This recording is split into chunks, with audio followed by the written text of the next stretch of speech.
రోజులుగా ప్రభాస్ తన comfort zone దాటి బయటకు రావడం లేదు.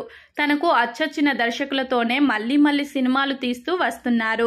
గతంలో రాజమౌళితో బాహుబలి 2 పార్ట్లు తీశాడు. దానికి దాదాపు 5 ఏళ్ల సమయం తీసుకున్నాడు ప్రభాస్. ఇక ఆ తర్వాత అన్ని పాన్ ఇండియా ప్రాజెక్టులు మాత్రమే తెరకెక్కిస్తున్నాడు. మొన్నటికి మొన్న సలార్ సినిమాతో ప్రేక్షకులను మిస్మరైజ్ చేసిన ప్రభాస్ ఇప్పుడు దానికి సీక్వెల్ కూడా సిద్ధం కావడంతో దానికి త్వరలోనే షూటింగ్ ప్రారంభించాలనుకుంటున్నారట. మరోవైపు రాజాసాబ్, కల్కి సినిమాల షూటింగ్స్ ను కూడా పూర్తి చేసిన ప్రభాస్ నాగ్ అశ్విన్ కల్కికి సంబంధించిన 2వ పార్ట్ కథని కూడా సిద్ధం చేశాడని తెలుస్తుంది. మొదటి భాగం పూర్తయిన తర్వాత 2వ భాగం షూటింగ్ కి కూడా ప్రభాస్ పాల్గొనే అవకాశాలు ఉన్నాయి. సలార్ సీక్వెల్ ఎలాగో తెరకెక్కుతుంది. కల్కి కూడా సీక్వెల్ సిద్ధమవుతుంది.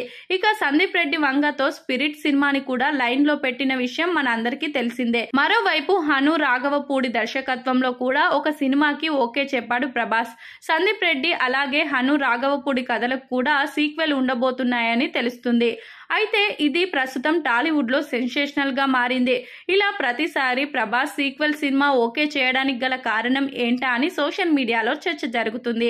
అందుకు గల ప్రధాన కారణం ప్రభాస్ ఎప్పుడూ తన కంఫర్ట్ జోన్ దాటి బయటకు వెళ్లలేకపోవడమే. తను పనిచేసిన దర్శకులకే మళ్లీ అవకాశాలు ఇస్తూ ఎక్కువగా కొత్త వారికి అవకాశాలు ఇవ్వకూడదని అనుకుంటున్నారట. దాంతో కొత్తగా కథలు పట్టుకొని ప్రభాస్ దగ్గరికి వెళ్లే వారి